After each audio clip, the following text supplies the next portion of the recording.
একদিন ভগবান শ্রীকৃষ্ণ তার প্রিয় সখা অর্জুনের সঙ্গে পথে ভ্রমণ করছিলেন। হঠাৎ তাদের চোখে পড়ল এক নিঃস্ব ব্রাহ্মণ, যিনি ভিক্ষা করে জীবন ধারণ করছেন। এই দৃশ্য দেখে অর্জুনের হৃদয় করুণায় ভরে উঠল। তিনি ভাবলেন, এই দরিদ্র মানুষটিকে এখনই দুর্দশা থেকে মুক্ত করা উচিত। অর্জুন ব্রাহ্মণকে ডেকে তার হাতে স্বর্ণমুদ্রা ভর্তি একটি থলি তুলে দিলেন। ব্রাহ্মণ আনন্দে আত্মহারা হয়ে সুখের ভবিষ্যতের স্বপ্ন দেখতে দেখতে বাড়ির পথে রওনা দিলেন। কিন্তু দুর্ভাগ্য, পথিমধ্যে এক হিংস্র ডাকাত এসে সেই স্বর্ণের থলি ছিনিয়ে নিল।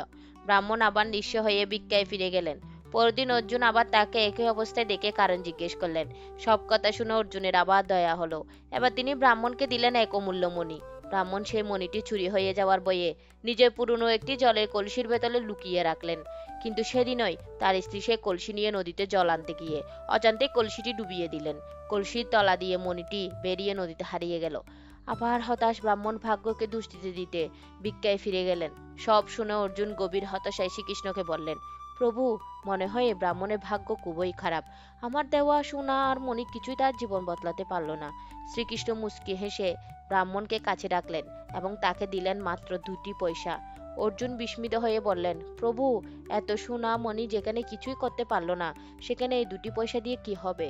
শ্রীকৃষ্ণ শান্তভাবে বললেন, দেখো কি হয়। ব্রাহ্মণ 2 পয়সা হাতে নিয়ে মন খারাপ করে ভাবছিলেন, এতে তো পেটই ভরবে না। ঠিক তখন তিনি দেখলেন এক জেলের জালে ধরা পড়া একটি মাছ ছটফট করছে। ব্রাহ্মণের মনে গভীর দয়া জাগলো। তিনি সেই 2টি পয়সা দিয়ে মাছটি কিনে নিলেন এবং নদীতে ছেড়ে দিলেন। ঠিক সেই মুহূর্তে ঘটল অলৌকিক ঘটনা। মাছটি মুক্তি পাওয়ার সঙ্গে সঙ্গে তার মুখ থেকে বেরিয়ে এলো হারিয়ে যাওয়া সেই অমূল্য মণি। ব্রাহ্মণ আনন্দে চিৎকার করে উঠলেন, পেয়ে গেছি, পেয়ে গেছি। ঠিক তখন সেই পথ দিয়ে যাচ্ছিল সেই ডাকাত, যে আগে স্বর্ণ চুরি করেছিল। ব্রাহ্মণের চিৎকার শুনে সে ভয়ে কেঁপে উঠল। ভাবলো তার বিরুদ্ধে নিশ্চয়ই রাজদরবার অভিযোগ হয়েছে। ভীত হয়ে সে এসে ব্রাহ্মণের পায়ে লুটিয়ে পড়ল এবং চুরি করা সমস্ত স্বর্ণ ফিরিয়ে দিল। এই দৃশ্য দেখে অর্জুন বিস্ময়ে হতবাক। তখন শ্রীকৃষ্ণ বললেন, হে অর্জুন, যখন তুমি তাকে বিপুল স্বর্ণ দিয়েছিলে, সে শুধু নিজের সুখের কথাই ভেবেছিল। কিন্তু যখন আমি তাকে মাত্র 2টি পয়সা দিলাম, সে অন্য প্রাণীর মঙ্গল চিন্তা করলো।